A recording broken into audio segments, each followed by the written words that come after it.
Peut-être qu'en ce moment, vous regardez votre écran en vous disant « Cette voix me dit quelque chose ». Vous avez raison, je suis Léa. Oui, cette Léa, la petite fille mentionnée dans l'histoire de Madeleine. La jeune fille de 16 ans qui est venue au tribunal. Je veux d'abord vous poser une question.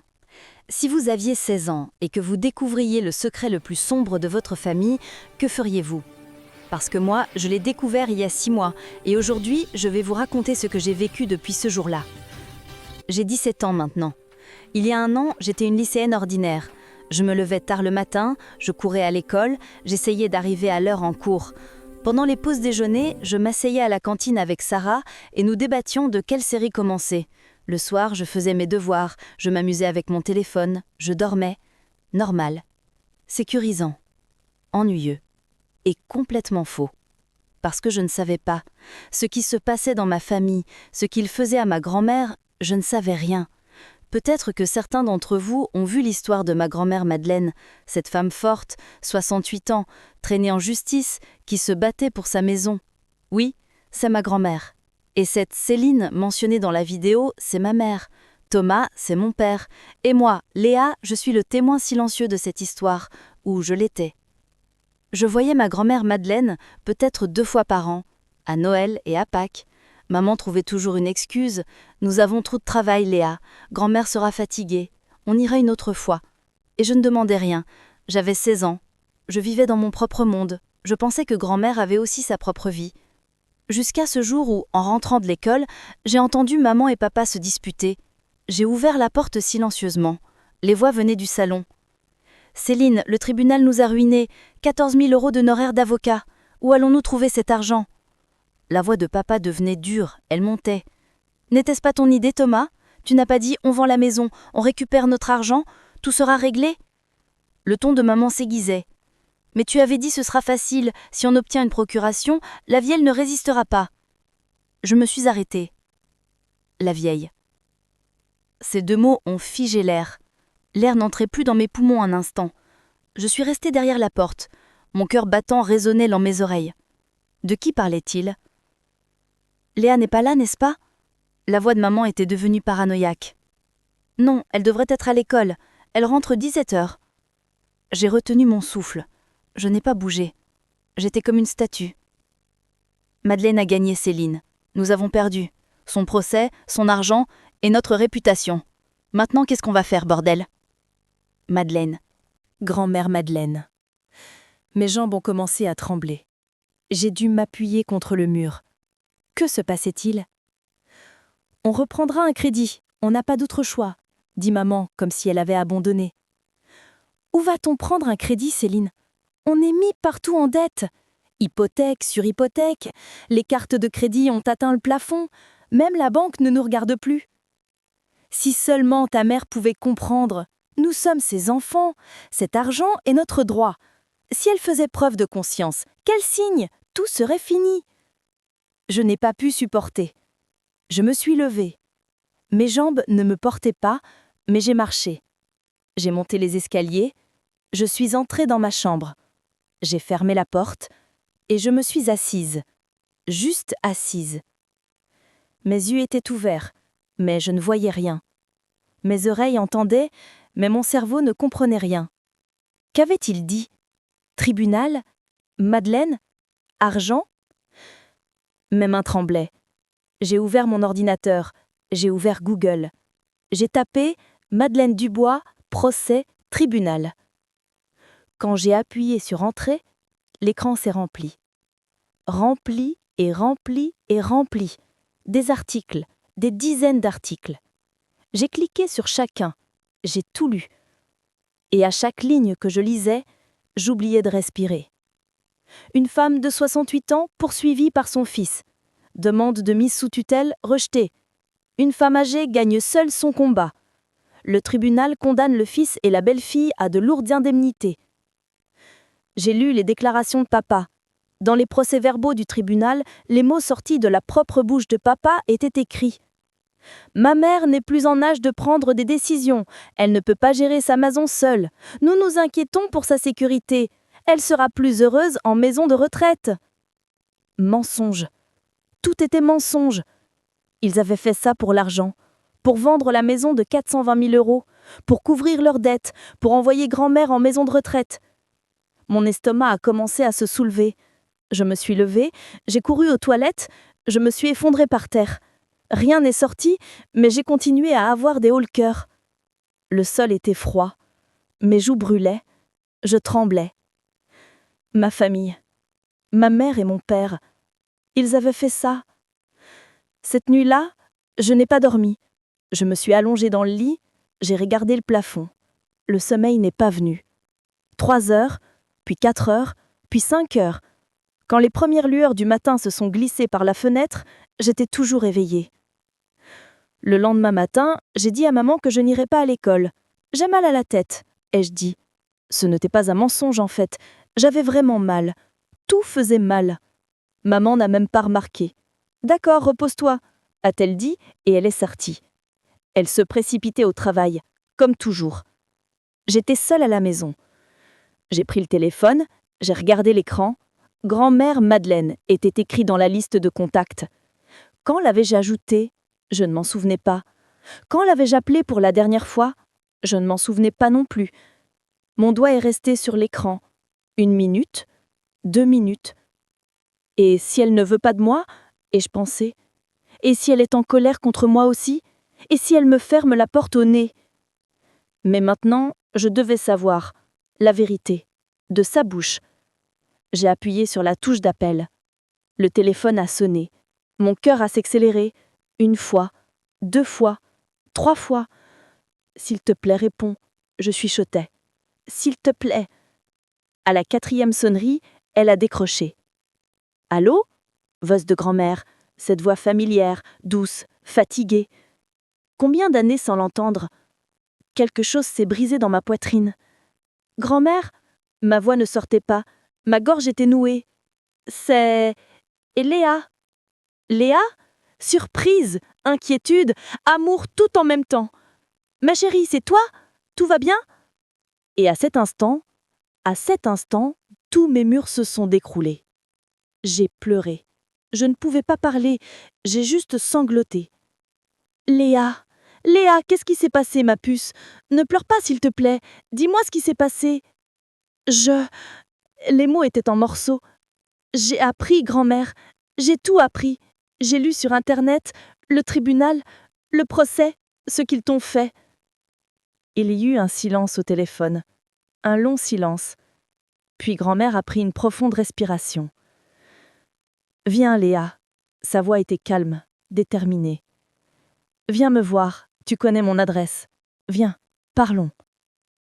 Mais maman pense que je suis à la maison. J'ai dit que j'étais malade. Ta mère est au travail, et toi tu devrais être à l'école de toute façon. Personne ne le saura. Viens ici. 30 minutes plus tard, j'étais dans le bus. Je regardais par la fenêtre, mais je ne voyais rien. Ma tête était vide, mon cœur était plein. Quand je suis arrivée chez grand-mère, j'ai frappé à la porte. Ma main tremblait. La porte s'est ouverte, et là, devant moi, grand-mère se tenait debout. Elle semblait plus petite que dans mes souvenirs, plus maigre, plus âgée. Mais ses yeux étaient les mêmes, chaleureux, pleins d'amour, compréhensifs. Grand-mère, Je n'ai pas pu résister. Je l'ai serrée dans mes bras, fort, très fort, comme si j'allais la perdre à nouveau. L'odeur de grand-mère m'a enveloppée. Lavande, vanille. L'odeur de mon enfance, l'odeur de la sécurité. Ses bras étaient frêles, mais tellement chauds. Pardon, ai-je chuchoté. Mes larmes coulaient sur son épaule. Je suis tellement désolée, grand-mère. Je ne savais pas, je ne savais rien. Je ne t'ai pas appelée, je ne suis pas venue te voir, je n'ai même pas demandé ce qui s'était passé. Chut, ma puce, chut. Elle caressait mes cheveux. Tu n'es qu'une enfant, ce n'est pas ta faute. Mais je me sentais coupable, parce que j'étais aussi partie d'eux. Moi aussi j'avais oublié grand-mère. Moi aussi j'étais responsable. Nous sommes entrés. Je me souvenais de tout.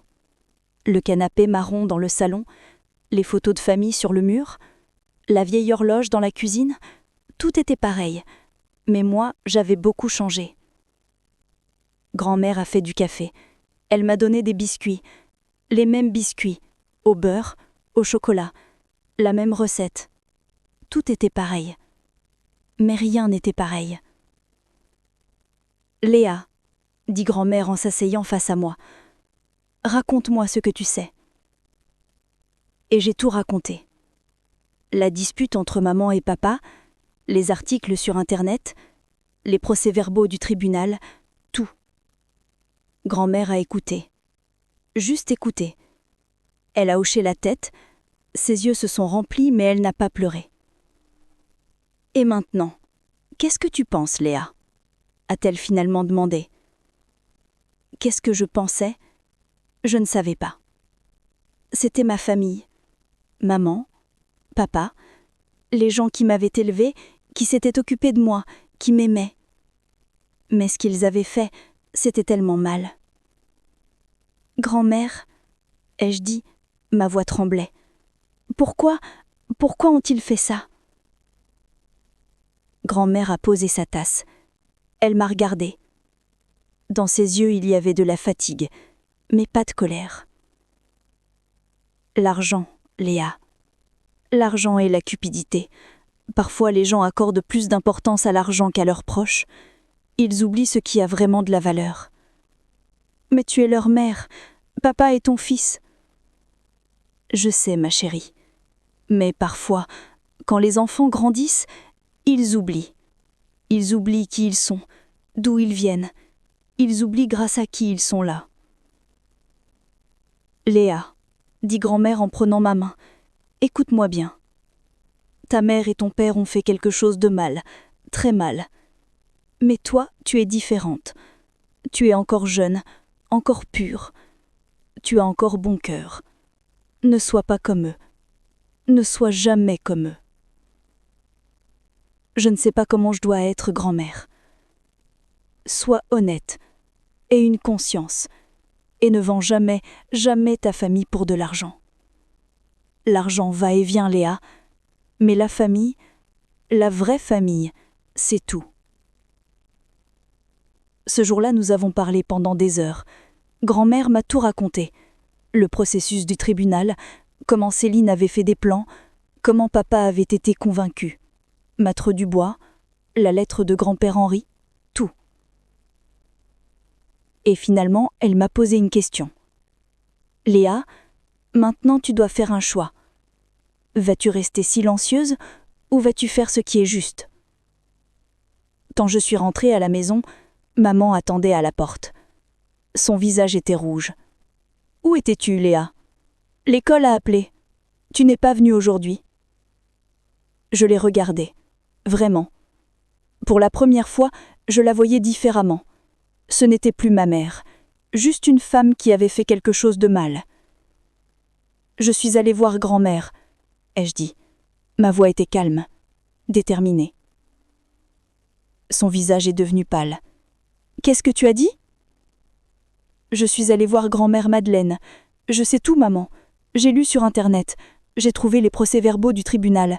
J'ai lu les déclarations de papa. Je sais tout. Léa, c'est quelque chose que tu ne peux pas comprendre. Elle a commencé. Non, maman. Ma voix s'est élevée. Pour la première fois. Je comprends très bien. Vous avez essayé d'utiliser grand-mère. Vous convoitiez son argent, sa maison. Vous vouliez l'enfermer dans une maison de retraite. Et vous l'avez traînée en justice. Vous avez traîné votre propre mère en justice. Nous avions des dettes. Tu ne comprends pas. Des dettes, ce sont vos problèmes, maman. La maison de grand-mère n'est pas à vous. Vous n'avez aucun droit sur cet argent. Papa est entré. Léa, ne crie pas sur ta mère. Je ne crie pas sur personne. Ma voix tremblait. Mes mains tremblaient, mais les mots sortaient. Je dis juste la vérité. Vous avez maltraité grand-mère, très mal. Et maintenant je le sais. Cette nuit-là, dans ma chambre, allongée dans mon lit, j'ai pris une décision. Je ne resterai pas silencieuse. Plus jamais, je ne resterai silencieuse. Je suis Léa Dubois. J'ai 17 ans et mon histoire ne fait que commencer. Et vous, qu'en pensez-vous ? Une jeune fille de 17 ans devrait-elle s'opposer à sa famille? Ai-je eu tort ou sont eux qui ont tort? Écrivez dans les commentaires, parce que je sais que beaucoup d'entre vous vivent des choses similaires. Peut-être vous aussi avez découvert un secret. Peut-être vous aussi voulez parler, mais vous avez peur. Dans la partie précédente, j'avais découvert ce qui se passait dans ma famille. Ils avaient traîné grand-mère Madeleine en justice.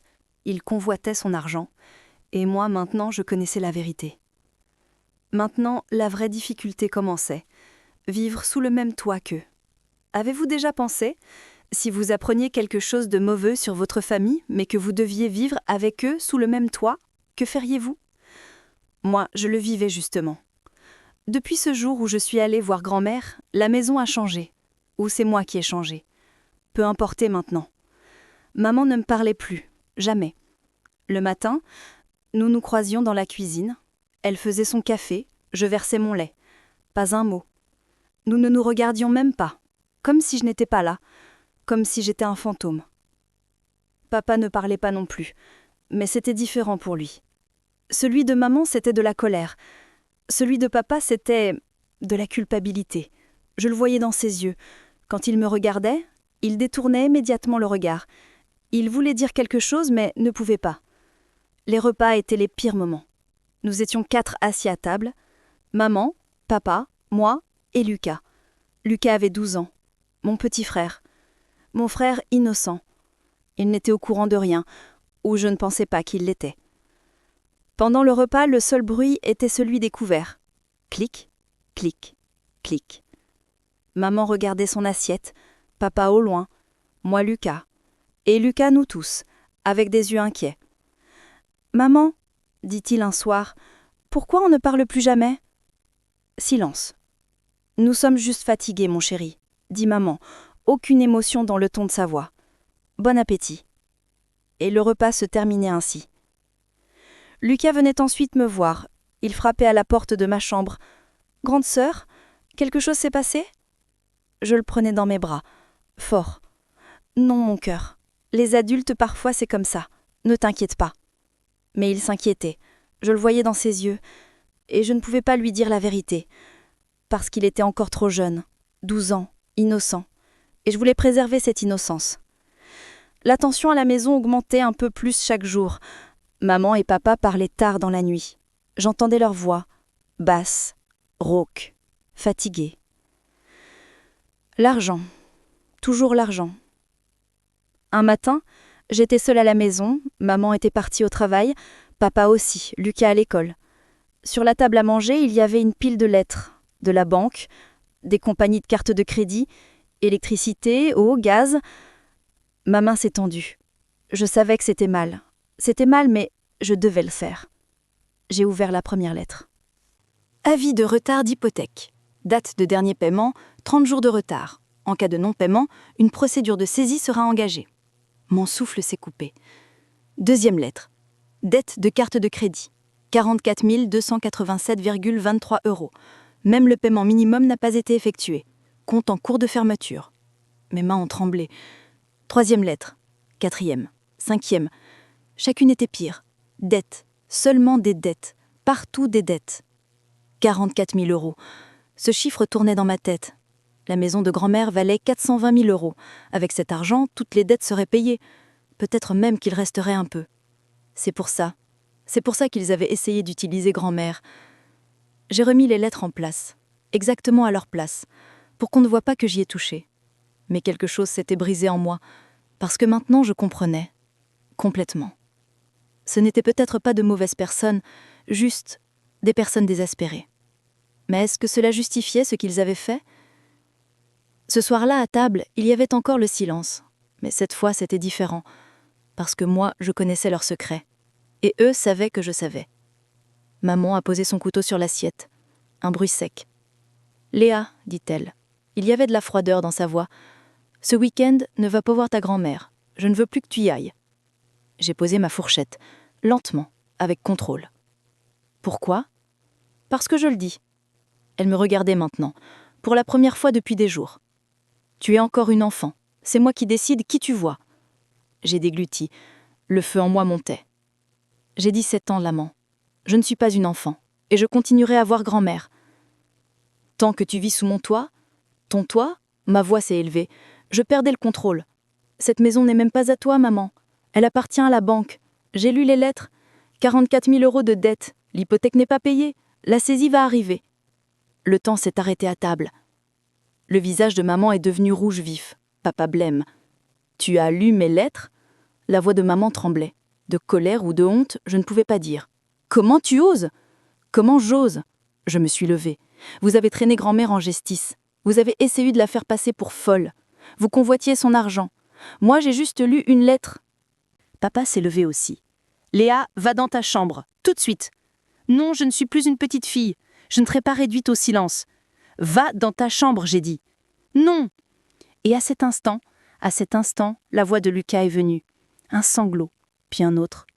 Je me suis retournée. Lucas pleurait. Silencieusement, il pleurait. Les larmes coulaient sur ses joues. Il ne faisait pas de bruit, mais ses épaules tremblaient. Il avait 12 ans, seulement 12 ans, et il regardait sa famille se déchirer. J'ai couru vers lui. J'ai enroulé mes bras autour de lui. « Ne t'inquiète pas, Lucas », ai-je dit. Mais ma propre voix tremblait. « Ne t'inquiète pas, mon cœur. Tout va s'arranger. Je te le promets. Tout ira mieux. » Mais comment ? Comment cette famille allait-elle s'arranger ? Après cette soirée, maman et papa ont pris une décision.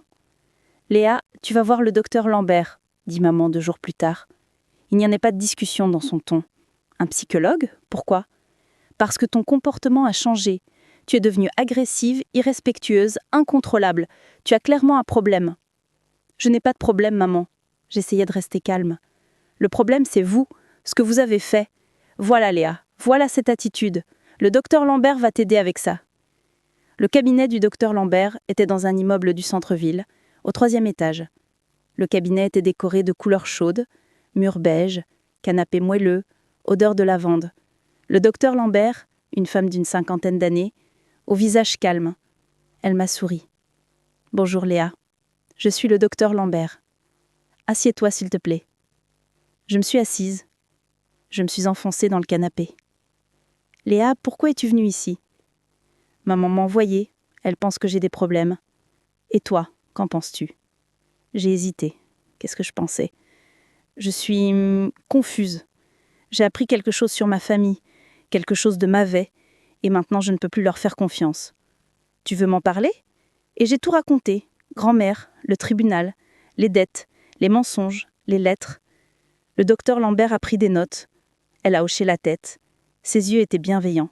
« Léa, dit-elle, finalement, ce que tu ressens est très normal et très sain. Les événements qui se sont produits dans ta famille ont ébranlé ton sentiment de confiance.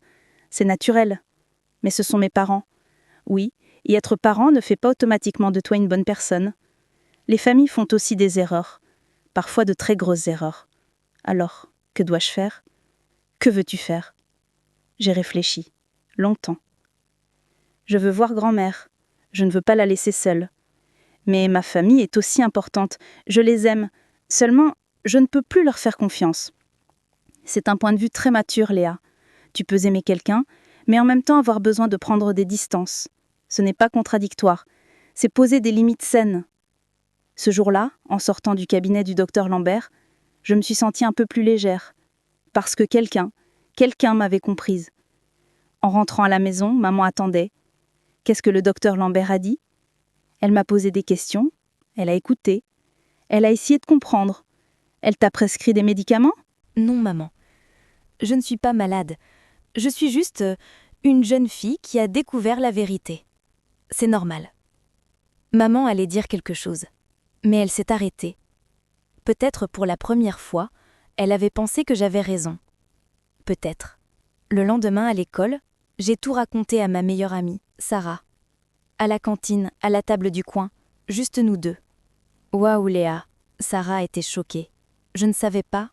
Tu ne l'as jamais montré ? Les familles ont toujours l'air parfaites de l'extérieur, n'est-ce pas ?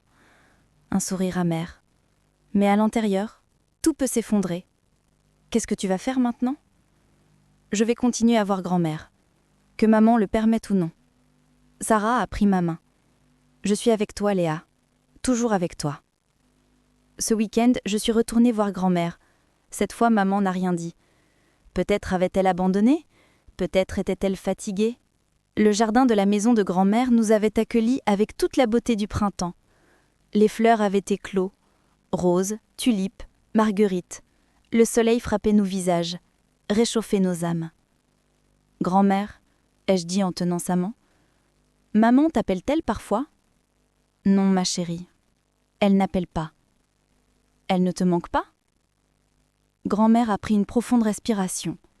Elle a regardé les fleurs. Bien sûr qu'elle me manque. C'est ma belle-fille, la femme de Thomas. Mais, parfois, les gens ont trop d'orgueil pour s'excuser. Et cet orgueil les détruit. Et papa ? Thomas me manque aussi, beaucoup. Mais c'est mon fils, Léa. Mon fils, et quand ton fils te fait ça, sa voix s'est brisée. C'est très douloureux. Je suis désolée, grand-mère. Ne t'inquiète pas, ma chérie. Elle a regardé mon visage. Je suis très heureuse que tu sois là, que tu aies ce courage. Je suis fière de toi, Léa. Ces mots ont touché mon cœur. À la maison, personne n'est fier de moi. Mes grands-mères l'étaient. Cette nuit-là, à la maison, papa est venu dans ma chambre. Il a frappé à la porte. « Léa, je peux te parler ?»« Entre, papa. » Il est entré. Il s'est assis au bord du lit. Il avait l'air fatigué, très fatigué. « Ma fille, je sais que tu es très en colère contre nous en ce moment. Tu as raison, mais nous n'avons pas pris ces décisions facilement. Les dettes nous étouffaient. Elles nous étouffent toujours. On pourrait perdre la maison, Léa. On pourrait se retrouver à la rue. Je comprends, papa. » Ma voix était douce maintenant. Vous étiez en difficulté, mais qu'allait devenir grand-mère? Elle aurait été malheureuse en maison de retraite. Elle aurait été prisonnière. Mais elle aurait été en sécurité, dit papa, essayant de se convaincre. Non, papa. Je l'ai regardé, droit dans les yeux. Elle aurait été prisonnière. Elle aurait perdu sa propre maison. Elle aurait perdu sa liberté. Et toi, tu aurais perdu ta conscience. Papa s'est tu. Longtemps. Papa, ai-je dit, ma voix a tremblé. Je t'aime toujours, mais ce que tu as fait était mal. Et je veux que tu le reconnaisses. Juste une fois, s'il te plaît, reconnais que ce que tu as fait était mal. Le visage de papa s'est crispé. Ses lèvres ont tremblé. Ses yeux se sont remplis, ont débordé. Et il a pleuré. Le père de toutes ces années, devant moi, a pleuré. « Tu as raison, Léa, dit-il. Sa voix était rauque. On a eu tort. Moi, j'avais tellement peur de perdre la maison, de vous mettre à la rue, d'échouer en tant que père, et j'ai choisi la voie facile, la voie la plus facile, la plus mauvaise. La voie facile n'est pas toujours la bonne voie, papa. Je sais. Il pleurait toujours. Maintenant, je sais. Cette nuit-là, papa et moi avons longuement parlé. Pour la première fois, nous avons vraiment parlé, vraiment écouté l'un l'autre. Et peut-être qu'il y avait de l'espoir. Mais maman s'obstinait toujours. Elle refusait toujours d'admettre. Et je savais que la vraie bataille était avec elle. Papa s'est excusé. Il a fait le premier pas. Mais maman résiste toujours. Pensez-vous que c'est suffisant ? Une famille peut-elle être sauvée si une seule personne s'excuse ? Ou tout le monde doit-il s'excuser ? Quelles sont vos expériences ? Avez-vous vécu de tels moments dans votre famille ? Comment les avez-vous résolus ? 2 semaines après ma conversation avec papa, mon téléphone a vibré. Un message de Sarah. « Léa, la vidéo est devenue virale. 50 cas vus. Les gens sont fiers de toi. Mais ça a peut-être atteint ta famille. » Mon cœur a commencé à battre. Quelle vidéo ? La semaine dernière, j'avais fait un projet à l'école. Une présentation sur la justice familiale. J'avais parlé d'histoires vraies. Je n'avais pas donné de nom. Mais j'avais raconté l'histoire de grand-mère. Sarah avait filmé et partagé la vidéo sans ma permission. Le téléphone a sonné. « Maman ». Je n'ai pas répondu.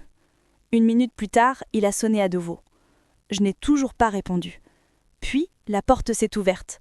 Maman était rentrée tôt du travail. Son visage était rouge vif. Elle tenait son téléphone, tremblant de colère. Léa, descends, tout de suite !» Je suis descendue, lentement. Chaque marche était comme un pas vers la mort. Dans le salon, maman et papa attendaient.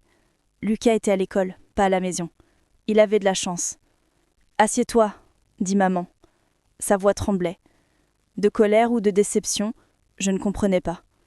Je me suis assise, au bord du canapé, prête à fuir. Maman a jeté le téléphone devant moi. J'ai regardé l'écran. J'ai vu mon propre visage. À l'école, sur le podium, je parlais. Certaines familles utilisent leurs parents âgés, disait la Léa de la vidéo. Elles convoitent leur argent, leur maison, leur vie. Et puis, elles les traînent en justice. Elles essaient de les faire passer pour fous. Mais parfois, ces personnes âgées se battent. Et elles gagnent. 50 247 vues. 2341 commentaires. Partage, 892. Mon cœur s'est arrêté. C'est quoi ça, Léa ? La voix de maman était glaciale. Tu as parlé de nous. Tu as tout raconté au monde entier. Je n'ai pas donné de nom, maman. Et je dis, ma voix tremblait. Pas besoin de donner de nom. Elle a crié. Pour la première fois, je voyais maman comme ça. Tout le monde comprend. Le couple qui veut envoyer la vieille mère en maison de retraite, elle a gagné au tribunal. Ils ont vendu leur famille pour de l'argent. Chaque mot parle de nous. Parce que c'est la vérité, maman. J'ai raconté ce qui est vrai. Tu nous as couverts de honte. Son visage était devenu violet. Ils ont appelé du travail aujourd'hui. Céline, cette vidéo parle de ta famille, ont-ils demandé. Comment puis-je répondre? Tout le quartier en parle. Les voisins nous regardent. Nous sommes la risée de tous. La risée. Papa est intervenu. Léa, sa voix était fatiguée. Ma fille, pourquoi as-tu fait ça? Pourquoi as-tu tout raconté à tout le monde? Parce que les choses qui sont mal ne doivent pas être cachées, papa. Je l'ai regardé, droit dans les yeux. Les gens doivent savoir ce qui se passe, ce que les gens font. Peut-être que ça servira d'exemple aux autres. Peut-être qu'une autre personne âgée verra cette vidéo et se battra. Se battre? Maman a ri. Un rire amer, sec. Tu as déclaré la guerre contre nous, Léa. Nous sommes ta famille, ceux qui t'ont élevé, qui se sont occupés de toi, qui t'ont donné un toit. Oui, vous avez tout fait. Mais ça ne vous donne pas le droit de voler la vie de quelqu'un d'autre. Vous avez essayé de prendre la maison de grand-mère. Vous vouliez l'envoyer en maison de retraite, pour vos dettes, pour votre argent. Nos dettes nous étouffent. Tu ne comprends pas. On va perdre la maison. On va se retrouver à la rue. Mais toi, tu ne comprends pas, parce que tu n'es qu'une enfant. Je ne suis pas une enfant, maman. Je me suis levée. Je tremblais, mais je suis restée debout. Je suis une personne qui voit la vérité. Et je ne serai plus complice de mensonges. Maman s'est approchée. Son visage était très proche du mien maintenant. Dans ses yeux, il y avait de la colère, de la haine. Je ne la reconnaissais pas. « Ça suffit, dit-elle. Il y avait de la glace dans sa voix. « Ça suffit maintenant. Sors de cette maison, Léa. » Le temps s'est arrêté. « Quoi ? Tu as bien entendu. » Elle a reculé. Elle a croisé les bras. « Si tu vas nous manquer de respect à ce point, si tu vas faire autant de mal à cette famille, pars. Fais tes valises et pars. Ne remets plus jamais les pieds dans cette maison. » Papa était en état de choc. « Céline, arrête. Qu'est-ce que tu fais ? Tais-toi, Thomas !» Elle s'est tournée vers maman. « Cette fille nous a détruits. Elle nous a couverts de honte devant le monde entier. Je ne veux plus d'elle. Qu'elle parte !» J'ai regardé maman, longuement. Ce visage que je voyais depuis 17 ans, ce visage familier, maintenant, il était étranger. Je ne le reconnaissais pas. « D'accord, » ai-je dit. Ma voix était calme, étrangement calme. « Je vais partir. Mais je vais te dire une chose, maman. Je ne vous ai pas couvert de honte. Vous vous êtes couvert de honte vous-même, par ce que vous avez fait, par vos choix. Moi, j'ai juste dit la vérité. Et la vérité, parfois, fait mal. Je me suis tournée. J'ai monté les escaliers. Je suis entrée dans ma chambre. J'ai sorti un sac. Que devais-je prendre? Que devais-je laisser? Des vêtements, des livres, un chargeur de téléphone, une brosse à dents. Sur le bureau se trouvait une photo de famille. Quand j'avais 10 ans, maman, papa, moi, Lucas, nous sourions tous, comme nous étions heureux. Quel bonheur mensonger c'était. Je n'ai pas mis la photo dans le sac. Je l'ai laissée là. Elle appartenait au passé. En descendant les escaliers, La porte s'est ouverte. Lucas est sorti de l'école. Grande sœur? Il a vu mon sac. Où vas-tu? J'ai couru vers lui. Je me suis agenouillée. Je l'ai serré dans mes bras. Fort, très fort. Lucas, ai-je dit. Ma voix tremblait. Je t'aime tellement. N'oublie jamais ça. Mais maintenant, je dois partir. Pourquoi? Ses yeux se sont remplis. Grande sœur, ne m'abandonne pas. S'il te plaît, ne pars pas. Mon cœur s'est brisé. Quelque chose s'est cassé dans ma poitrine. Il avait 12 ans. Seulement 12 ans. Et sa grande sœur l'abandonnait, semblait-il. Lucas, écoute-moi. J'ai tenu son visage entre mes mains. Je ne t'abandonne jamais. Nous serons toujours frères et sœurs. Pour toujours. Seulement maintenant, je vais vivre ailleurs. Mais je t'appellerai, je t'enverrai des messages. On se verra, d'accord? Tu promets? Je promets. Je l'ai embrassé sur le front. Sois fort, mon frère. Tu es très fort. J'ai marché vers la porte. Maman se tenait là. Papa derrière elle, silencieux, brisé. Je me suis arrêtée sur le seuil. J'ai regardé derrière moi, une dernière fois. La maison, ma chambre, les escaliers, Lucas, puis maman. Ne remets plus jamais les pieds dans cette maison, dit maman. Sa voix tremblait. Ne t'inquiète pas, maman. De toute façon, je n'ai pas l'intention. Et je suis sortie. La porte s'est fermée derrière moi, bruyamment, définitivement. Finale. Une ère s'est terminée, à cet instant. J'étais dans le bus, le sac sur mes genoux. La vitre était embuée. Où allais-je? Chez grand-mère. Vers le seul refuge sûr. Mais qu'est-ce que je ressentais? De la peur? De la tristesse? De la colère? Tout. Rien. Je ne savais pas. Je savais juste que quelque chose était fini et que quelque chose de nouveau avait commencé. Quand je suis arrivée chez grand-mère, j'ai frappé à la porte. Ma main tremblait. La porte s'est ouverte. Grand-mère était là. Elle m'a vue. Elle a vu mon sac. Elle a vu mon visage. Et elle a tout compris. « Entre, ma chérie », dit-elle simplement. Je suis entrée. Et finalement, je me suis effondrée. Je suis tombée dans les bras de grand-mère. Et j'ai pleuré. J'ai pleuré en faisant du bruit. J'ai sangloté. J'ai pleuré comme une enfant. Toute la colère, la douleur, la peur, tout. J'ai versé toutes les larmes que j'avais accumulées pendant des années. Grand-mère m'a juste serrée dans ses bras. Elle a caressé ma tête. « Chut !» dit-elle doucement. « Tu es en sécurité maintenant, ma puce. Tu es rentrée à la maison maintenant. » Cette nuit-là, j'ai dormi dans l'ancienne chambre de papa. Les murs étaient encore bleus. Sur l'étagère se trouvaient de vieux jouets, un ballon, des voitures, une botte de Lego. Allongée dans le lit, j'ai regardé le plafond. J'avais été mise à la porte, à 17 ans, mise à la porte. Mais étrangement, je me sentais légère, comme si je m'étais débarrassée d'un fardeau que je portais depuis des années. Le lendemain matin, au petit déjeuner avec grand-mère. « Léa, dit-elle, maintenant tu dois prendre des décisions importantes. Tu dois finir le lycée. As-tu des projets pour l'université ? » Oui, grand-mère, mais je n'ai pas d'argent. Maman et papa avaient fait des économies, mais je ne pense plus qu'ils me les donneront. Grand-mère a souri. Ne t'inquiète pas, ma chérie. Elle a sorti une enveloppe de sur la table. Henri et moi, quand tu es né, nous avons ouvert un fonds pour ton avenir. Thomas ne le sait pas, Céline ne le sait pas. Seul moi, mon avocat, Maître Dubois, et Henri le savions. J'ai ouvert l'enveloppe. À l'intérieur se trouvait un relevé de compte bancaire. Fonds d'éducation Madeleine et Henri Dubois.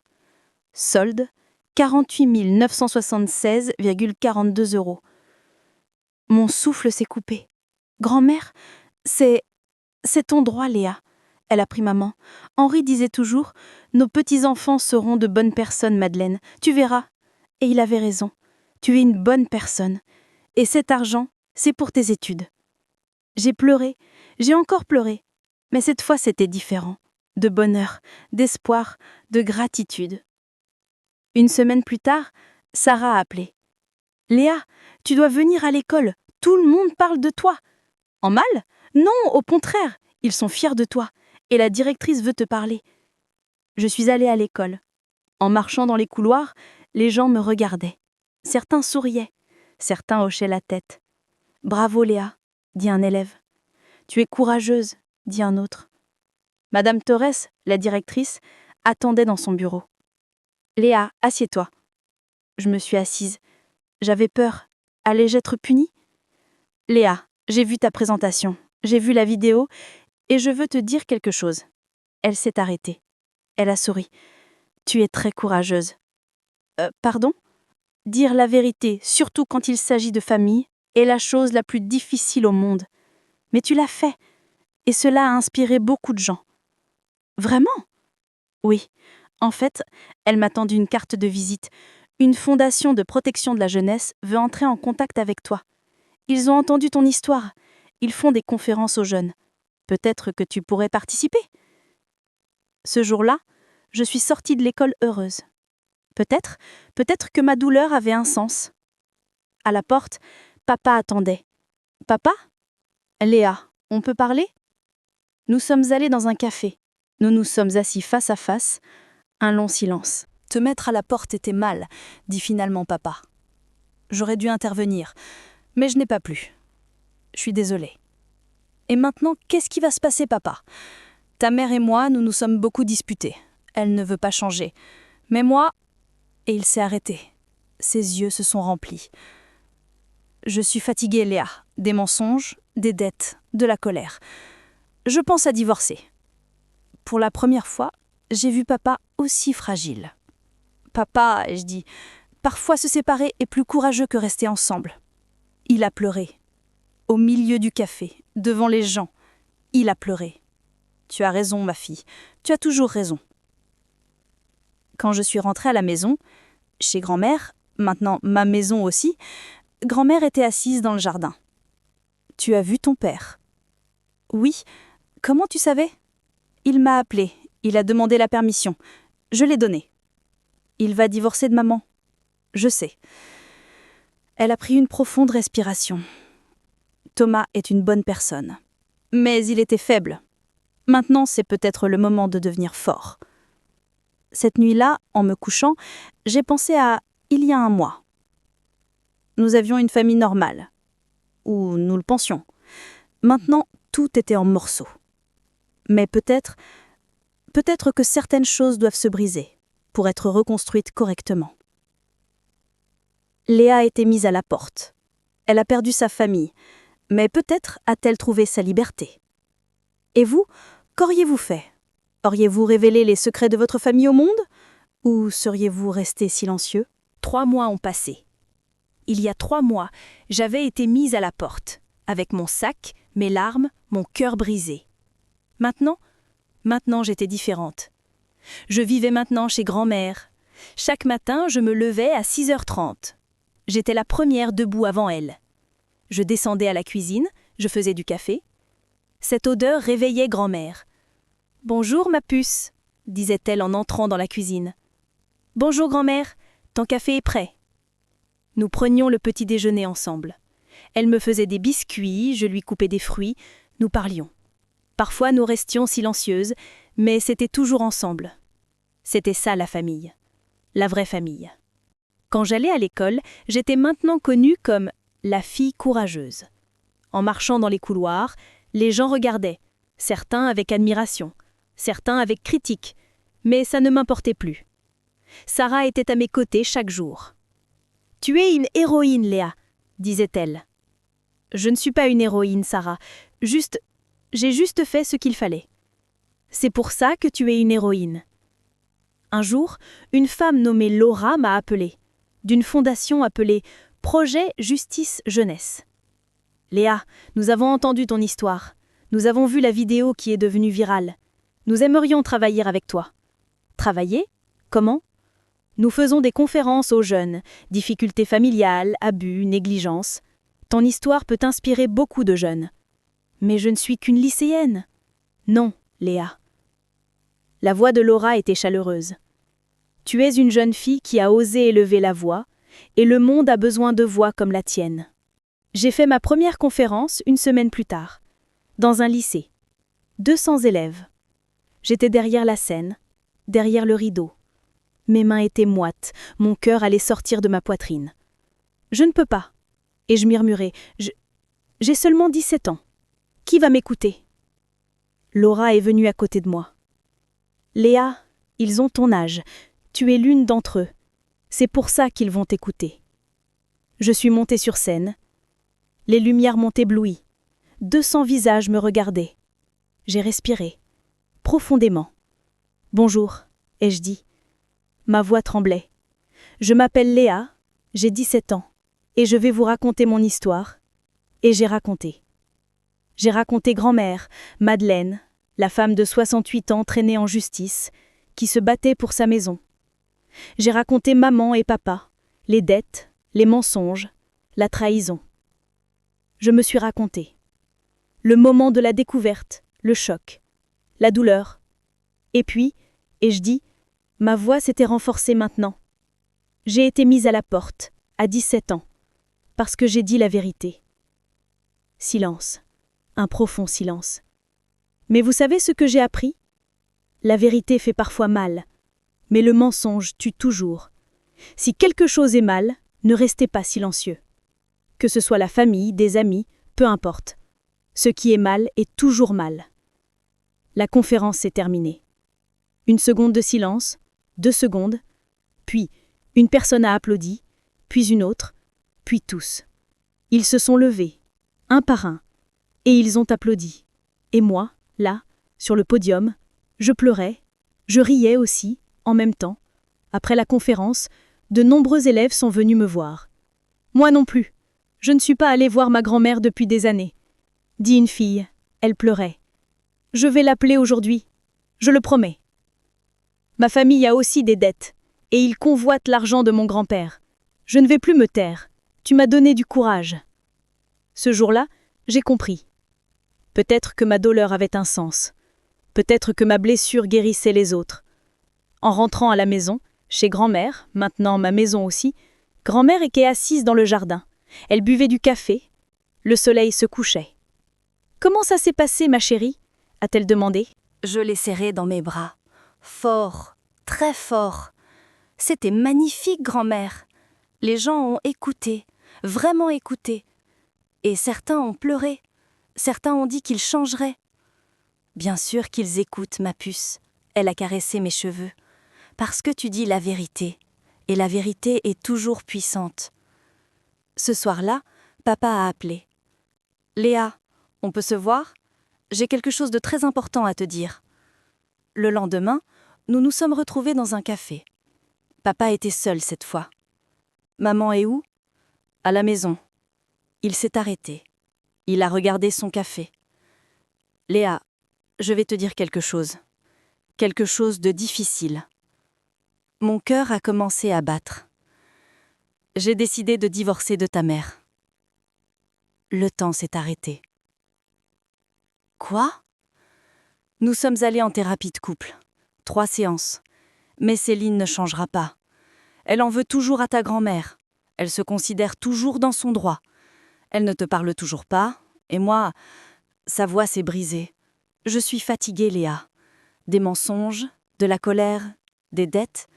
Je ne peux plus vivre comme ça. J'étais confuse. Une partie de moi était triste. Ma famille se désagrégeait. Mais une autre partie était soulagée. Je me suis sentie coupable de penser ça. « Papa, ai-je dit, en prenant sa main, je t'aime, et je suis fière de toi, parce que maintenant, tu fais ce qui est juste. » Je suis en retard, dit-il. Il pleurait. Oui, mais c'est mieux que jamais. Il m'a prise dans ses bras, longuement. Je t'aime, ma fille, et je suis désolée pour tout. Papa a commencé à venir chez grand-mère. Le premier jour, il s'est arrêté à la porte. Il a hésité. « Bonjour, maman, » dit-il. Sa voix tremblait. Grand-mère l'a longuement regardé. Son fils, le fils qu'il avait traîné en justice. Puis, elle a fait un pas. « Entre, Thomas. » Nous sommes passés au salon, tous les 3. Le silence était lourd. Finalement, Papa a parlé. Maman, je veux m'excuser. Pour tout. J'ai été sous l'influence de Céline. L'argent m'a aveuglée. Je n'ai pas vu ta douleur. Je n'ai vu que les dettes. Et j'ai eu tort. Très tort. Les yeux de grand-mère se sont remplis. Thomas, tu es mon fils. Je t'aimerai toujours. Mais ma confiance a été brisée. Profondément brisée. Je sais, maman. Papa pleurait maintenant. Et je veux la regagner. Je sais que ça prendra du temps, peut-être des années, mais laisse-moi essayer, s'il te plaît. Grand-mère s'est arrêtée. Elle a réfléchi, puis elle s'est penchée en avant, et elle a pris papa dans ses bras. D'accord, mon fils. Essayons. Papa, comme un enfant, s'est accroché à sa mère, et il a pleuré. Pardon, maman, je suis tellement désolée. Je sais, mon fils, je sais. Maman Céline, quant à elle, n'a jamais appelé, n'a jamais envoyé de message. Je voyais Lucas parfois. Papa l'amenait. « Grande sœur !» Il courait et me serrait dans ses bras. « Tu m'as tellement manqué !»« Tu m'as manqué moi aussi, mon cœur. Comment vas-tu ? L'école ? Bien, mais la maison est très silencieuse sans toi. Comment va maman ? » Lucas fait la grimace. Toujours triste, toujours en colère. Elle ne me parle pas beaucoup. Elle reste juste dans sa chambre. Mon cœur s'est serré. Céline s'obstinait toujours. Elle se considérait toujours dans son droit. Mais ce n'était plus mon problème. C'était ma dernière année de lycée. J'ai fait des candidatures à l'université. Stanford, Berkeley, UCLA, Harvard. Grâce au fonds de grand-père Henry, j'avais de l'argent. 48 000 €, pour mon avenir. Les lettres d'acceptation ont commencé à arriver. Berkeley, accepté. UCLA, accepté. Harvard, en attente. Et puis, Stanford. J'ai pris l'enveloppe dans ma main. Stanford, l'université de mes rêves. Et si c'est un refus ? Et je pensais. Grand-mère était à côté de moi. Ouvre, ma chérie. Quoi qu'il arrive, je suis fière de toi. Mon doigt a ouvert l'enveloppe. Mes yeux se sont accrochés aux lignes. Chère Léa, félicitations. Nous avons le plaisir de vous informer. Accepté ! J'ai crié. J'ai sauté. J'ai pleuré. Je suis acceptée. Stanford m'a acceptée. Grand-mère a crié. Elle a ri. Elle a pleuré. Je le savais. J'avais dit à Henri, cette fille est très spéciale. Et j'avais raison. Le jour de la remise des diplômes est arrivé. Les familles venaient.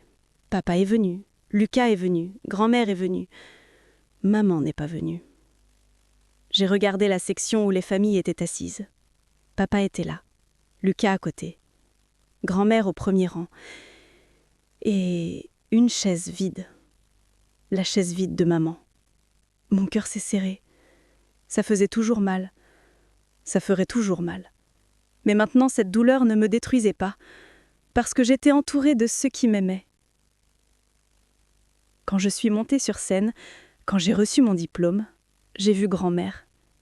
Elle pleurait de bonheur. Et moi, je l'ai regardée. J'ai souri.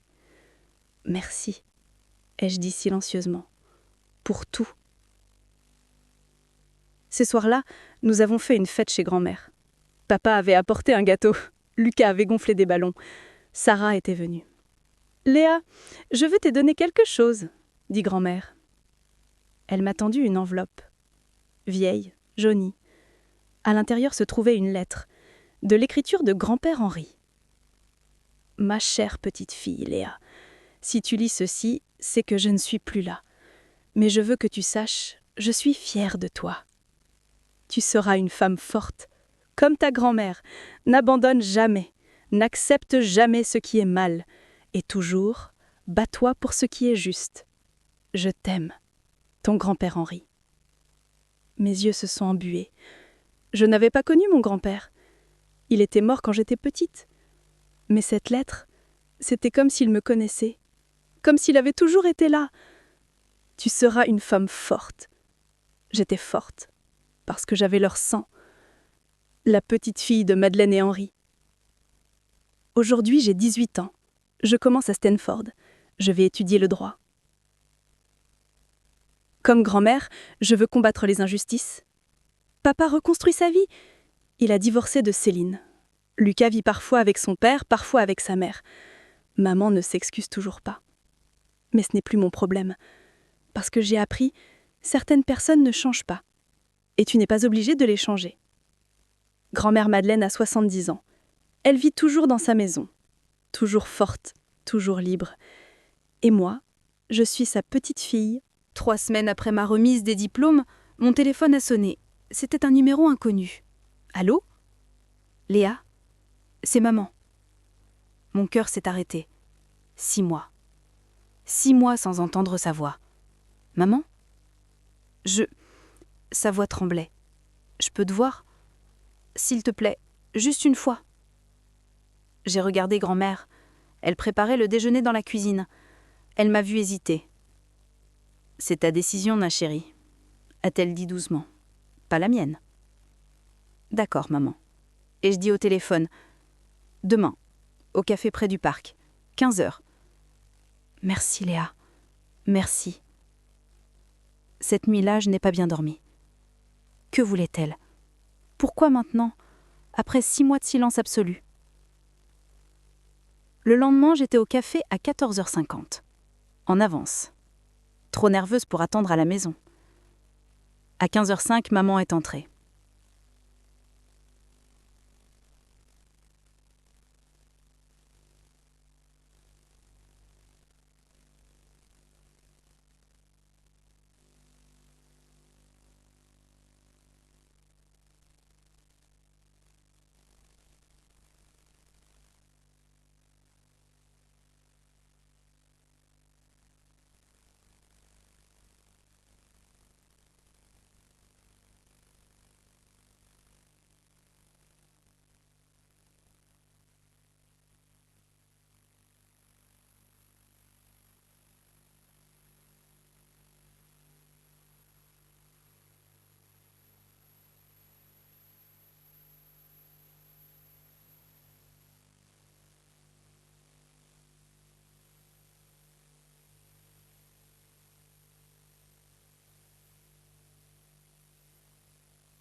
Maintenant, elle a sorti une enveloppe de son sac.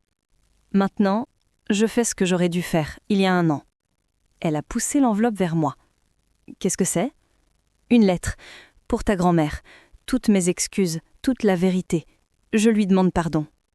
J'ai pris l'enveloppe, mes mains tremblaient. Tu veux que je la lui donne? Tu ne veux pas venir toi-même? Sa voix s'est brisée. Je ne peux pas encore. J'ai trop honte. Mais peut-être un jour, si elle accepte mes excuses, si elle me pardonne. Maman, pourquoi me dis-tu tout ça maintenant? Elle m'a regardée, vraiment regardée, parce que hier, ton père est venu chercher les dernières affaires, et il m'a dit quelque chose. Il a dit « Céline, notre fille part à Stanford dans 2 mois. Tu vas la laisser partir sans même lui dire au revoir, sans même essayer ?» Les larmes coulaient sur ses joues maintenant. Et j'ai réalisé que j'allais perdre ma fille, pour toujours, à cause de mon orgueil stupide. Maman, Léa, je ne te demande pas de me pardonner, je ne le mérite pas. Mais est-ce que tu peux me donner une chance? Pas maintenant, mais un jour, peut-être. J'ai regardé cette femme devant moi, ma mère, brisée, fatiguée, mais enfin honnête. Je ne sais pas, maman, et je dis doucement, tu m'as fait beaucoup de mal, tu as fait du mal à grand-mère, tu as détruit notre famille. Je sais. Mais j'ai pris une profonde respiration. Mais je vois que tu essayes, et peut-être que c'est un début. Un petit espoir a brillé dans ses yeux. Vraiment? Oui, maman, mais ça prendra du temps, beaucoup de temps. Je comprends, je prendrai tout le temps nécessaire. Nous avons fini nos cafés en silence, mais c'était différent maintenant. Pas un silence de colère, un silence de possibilité. En partant, maman s'est arrêtée. Léa, une dernière chose. Stanford, je suis fière de toi. Vraiment fière. Ces mots, Ces simples mots. Combien de temps avais-je attendu de les entendre? Merci, maman. En rentrant chez grand-mère, je lui ai tout raconté. La conversation, les larmes, la lettre. Tu veux lire la lettre, grand-mère? Grand-mère a pris l'enveloppe. Elle l'a regardée longtemps.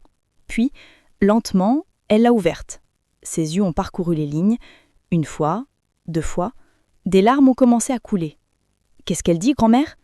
Elle s'excuse pour tout. Elle reconnaît ses erreurs. Elle demande pardon et elle dit que... Elle s'arrêta. Elle dit qu'elle a toujours admiré ma force et qu'elle espère un jour être aussi forte que moi. Grand-mère a plié la lettre, soigneusement. Est-ce que tu vas lui pardonner, grand-mère? Léa, le pardon n'est pas quelque chose qui arrive d'un coup. C'est un processus long, difficile, mais... Elle sourit. Mais oui, un jour, je lui pardonnerai. Parce que la haine me détruit, mais le pardon me libère. Les semaines suivantes étaient étranges. Maman m'envoyait des messages. Pas tous les jours, juste parfois. Comment vas-tu? Bonne chance pour tes préparatifs de Stanford. Lucas dit que tu lui manques. Petit message, simple, mais constant. Et lentement, très lentement, quelque chose changeait. Un jour, papa m'a appelé. Léa, je peux passer te voir? J'ai une grande nouvelle. Il est venu chez grand-mère. Cette fois, c'était différent. Il souriait. Vraiment souriait. Qu'est-ce qui se passe, papa? J'ai trouvé un travail. Un bon travail. Dans une autre ville. Un nouveau départ. C'est merveilleux, papa. Et il a hésité. Et j'ai demandé la garde partagée de Lucas. Céline a accepté. Nous avons enfin trouvé un accord. Sans cri. Sans dispute. Juste 2 adultes qui essayent de faire ce qui est le mieux pour leur fils. Je suis fière de vous, papa. De vous deux. Léa, ta mère, elle change. Vraiment. Elle va en thérapie. Elle travaille sur elle-même. Je sais, papa. Elle m'envoie des messages. Et toi?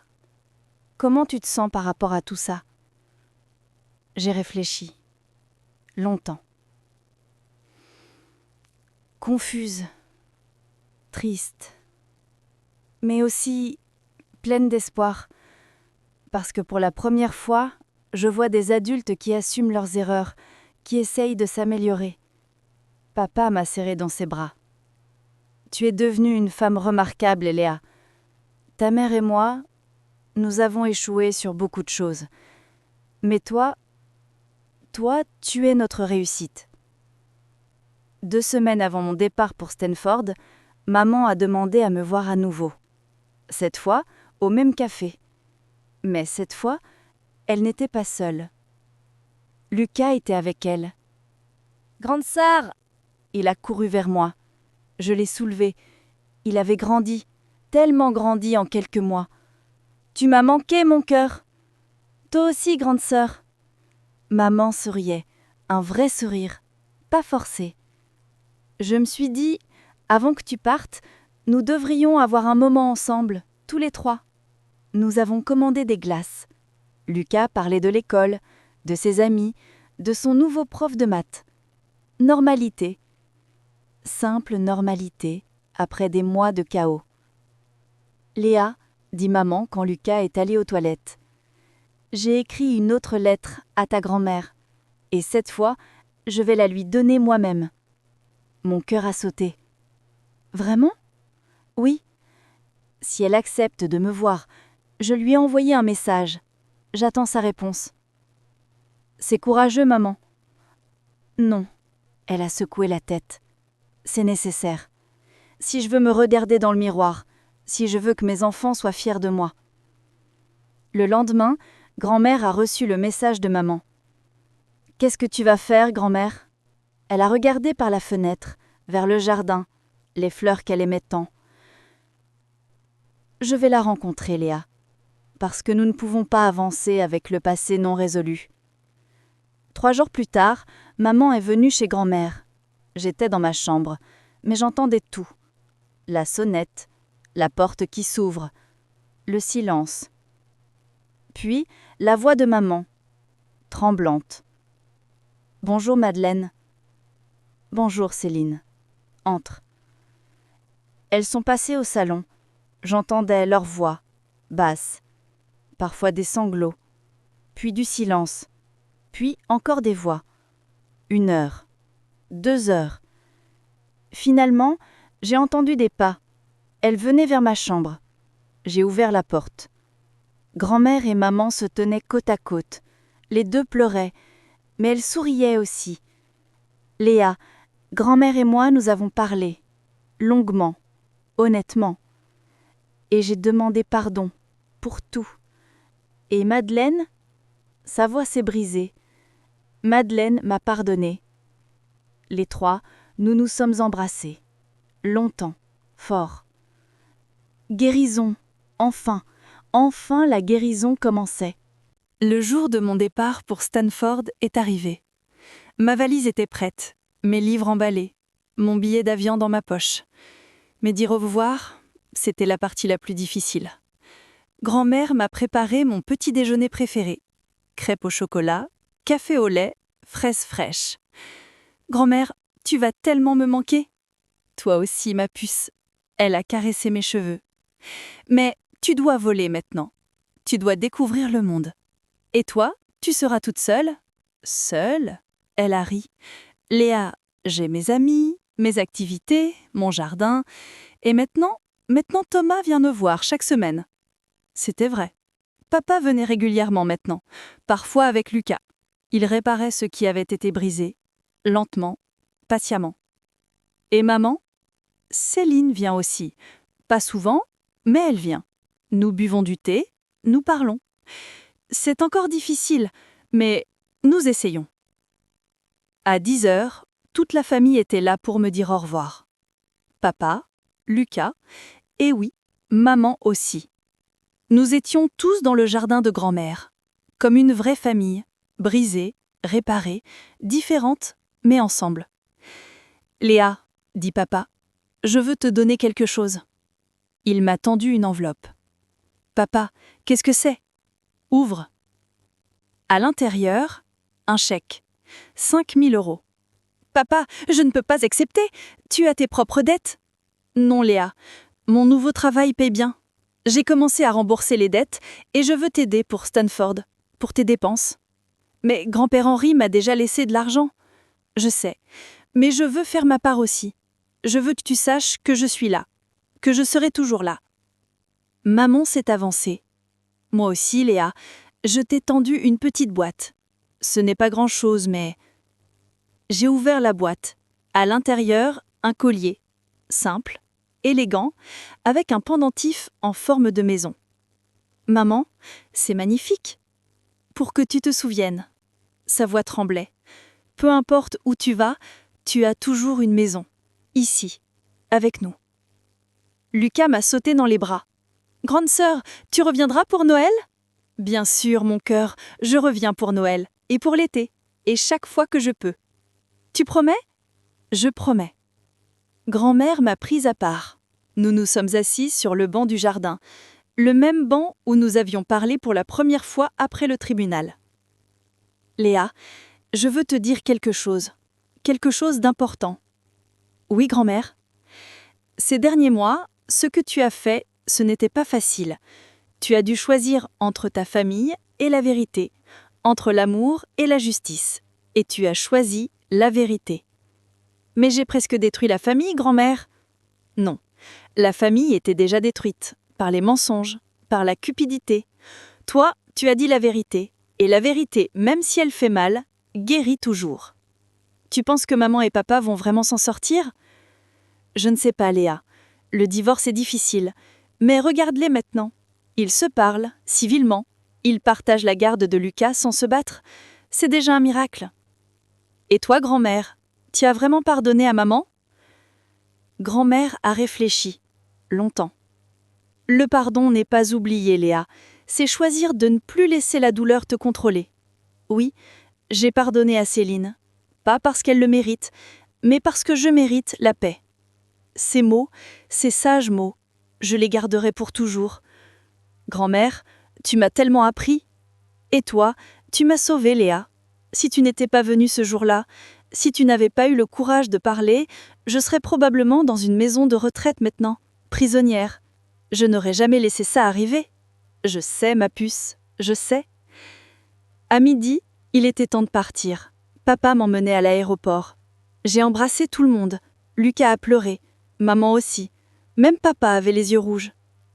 Grand-mère m'a serré fort, très fort. Vas-y, ma chérie, vole, sois brillante, change le monde. Je t'aime, grand-mère. Je t'aime aussi, Léa. Pour toujours. Dans la voiture, papa et moi avons parlé.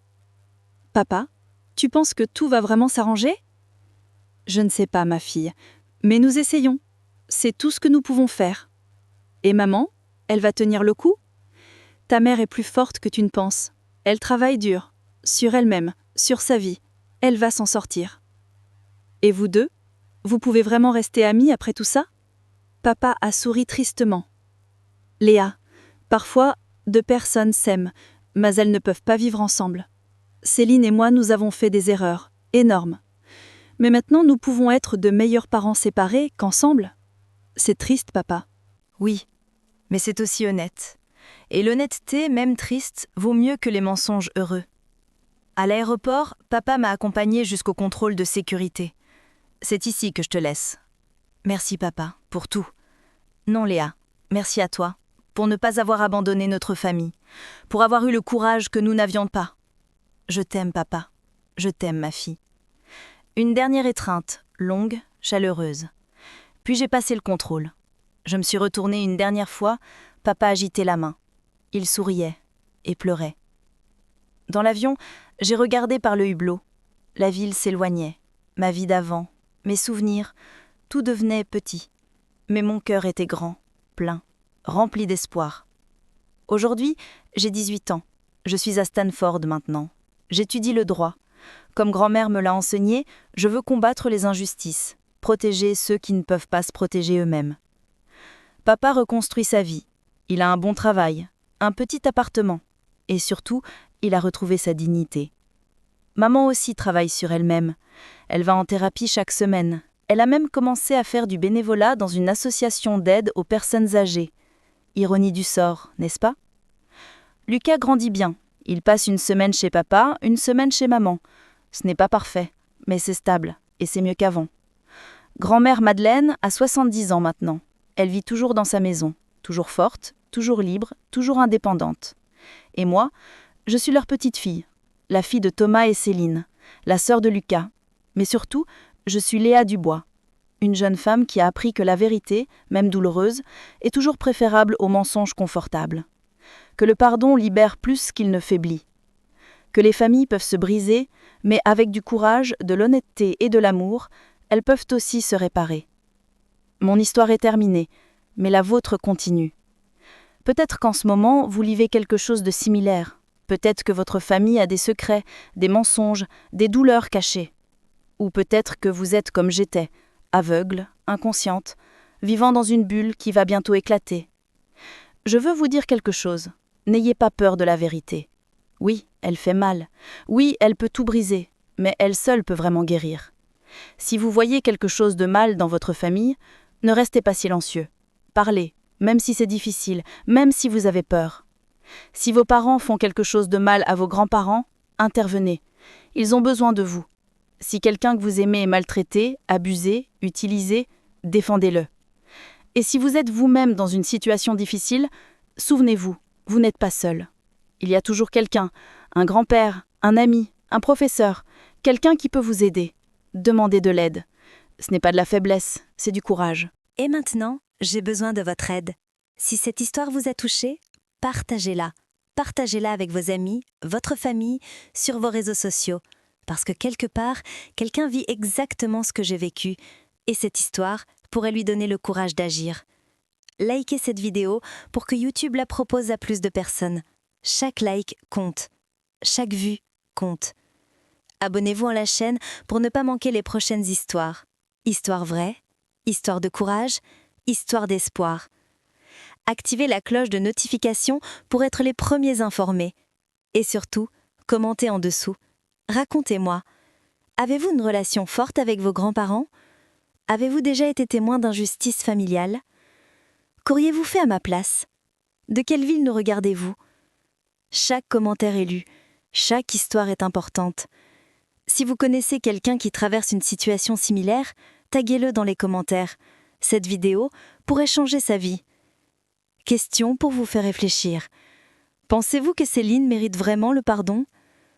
Auriez-vous le courage de tenir tête à vos parents comme je l'ai fait? Madeleine aurait-il dû être plus dure avec Thomas et Céline? Le divorce était-il la seule solution pour mes parents? Débattons dans les commentaires. Je veux connaître votre avis.